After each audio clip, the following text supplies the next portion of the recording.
बस्ती के थाना दुबौलिया अंतर्गत 11/12 की रात्रि में एक गांव है दुबौलिया का साणपुर, वहाँ एक लगभग 60 वर्षीय वृद्ध की हत्या हुई थी। तत्कालिक रूप से हत्या की सूचना प्राप्त होने के बाद स्थानीय स्तर सहित समस्त उच्च अधिकारियों द्वारा मौका मुआयना कराया गया था। मृतक के भाई द्वारा जो दी गई तहरीर थी उसके आधार पर उनके एक पड़ोसी जिससे कि उनका विवाद चल रहा था उसके खिलाफ अभियोग का पंजीकरण हुआ था। प्रकरण चूंकि हत्या से संबंधित था, गंभीर अपराध था, इस कारण से न सिर्फ FIR बल्कि अन्य पहलुओं पर भी इसकी सघन विवेचना की गई।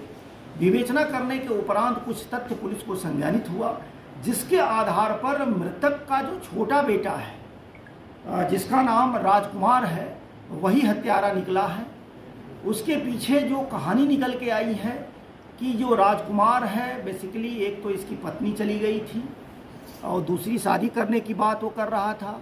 इसके अलावा कुछ काम मजदूरी वगैरह करने को लेकर के आए दिन उसके पिता से उसकी लड़ाई झगड़ा हुआ करती थी और यही कारण था कि हत्या वाले रात्रि में भी जैसा ये बता रहा है कि संभवतः वो नशे में था। कितना सच कितना झूठ चूंकि आज की डेट में हम नहीं कह सकते, लेकिन मारपीट होने से लेकर के और किस तरीके से वो भागा और कहाँ उसके द्वारा फिर उसको ले आकर के उड़ाया गया, फिर क्या क्या उसकी स्वीकारोक्ति के साथ साथ हम साक्ष्यों का परिशीलन करके आज मृतक के हत्यारे पुत्र को हम नियमानुसार कोर्ट के सामने पेश कर रहे हैं।